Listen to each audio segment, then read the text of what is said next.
Face à l'ennemi silencieuse qui fauche le plus, les maladies cardiovasculaires, premier cause de mortalité au Togo et dans le monde, la Société de cardiologie du Togo, SOCAR, a choisi l'action plutôt que le discours. Ce jeudi 11 juin, la SOCAR a lancé à Lomé la deuxième étape de son troisième congrès après une première participation à Kara qui avait réuni 3 régions du Septentrion. Jusqu'au vendredi 12 juin, les salles de formation résonnent d'un même objectif, transformer chaque professionnel de santé en premier maillon de la chaîne de survie. Je nourris l'espoir que le présent congrès permettra d'identifier avec les parties prenantes les actions les plus urgentes pour faire face avec efficience et efficacité à la montée dangereuse des maladies cardiovasculaires. C'est avec la ferme conviction que les présents assises ouvriront de beaux jours pour la prise en charge de ces affections suscitées que je voudrais souhaiter plein succès aux travaux.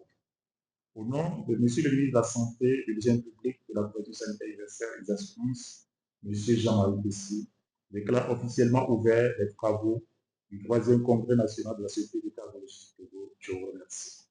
Le thème de cette édition sonne comme un mot d'ordre: réanimation cardio-pulmonaire, atelier pratique de réanimation en cardiologie et retour sur les grandes lignes des JESFC 2025 et 2026-2025. Les participants se forment aux outils qui font la différence dans l'urgence: manipulation des seringues électriques, prise en main des moniteurs multiparamétriques, lecture et interprétation de base de l'ECG et surtout l'utilisation des défibrillateurs couplés à la réanimation cardio-pulmonaire de base RCP. Médecin lieutenant-colonel, professeur Pio, président de la SOCAR. Ce 3e congrès de la Société de cardiologie du Togo, la SOCAR, la particularité, c'est que c'est un congrès atelier formation. Formation sur des outils de travail, à savoir seringue électrique, l'écran, le défibrillateur, comment faire le CG et comment faire la réanimation cardiovasculaire. La SOCAR, c'est une autre société togolaise, la société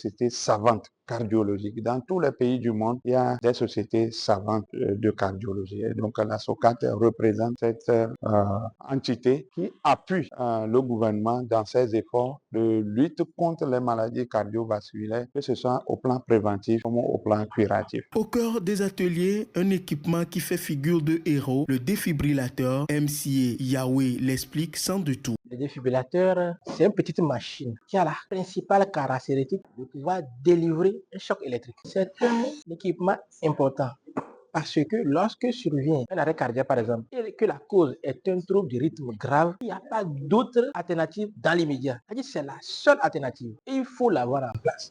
C'est tout le sens des journées nationales de réanimation cardio-pulmonaire, inculquer les compétences de base aux infirmiers et personnels éloignés des grands centres pour maintenir un patient en vie jusqu'à la prise en charge spécialisée. Sur le terrain, l'écho des participants. J'ai participé aujourd'hui à l'atelier organisé par la SOCAR qui avait pour l'objectif de former les personnels de santé. L'atelier nous permettra de s'impliquer encore plus vivement en ce qui concerne la réanimation maternelle ou fœtale et de maîtriser l'utilisation des matériaux en cardiologie. Cette formation organisée par la Société de cardiologie est une formation très importante. Déjà, elle permet à tout professionnel de santé de tout genre d'avoir une connaissance sur certaines machines utilisées dans des cas d'urgence. C'est une formation qui va nous permettre de savoir quoi faire. Les premiers gestes d'urgence qui peuvent sauver des vies. De Kara à Lomé, le 3e congrès de la SOCAR trace une ligne contre les morts prématurées et imméritées. La meilleure riposte s'apprend, se répète et s'applique. Quand le cœur s'arrête, l'antichambre de la mort a une porte de sortie et cette porte, ce sont des mains formées.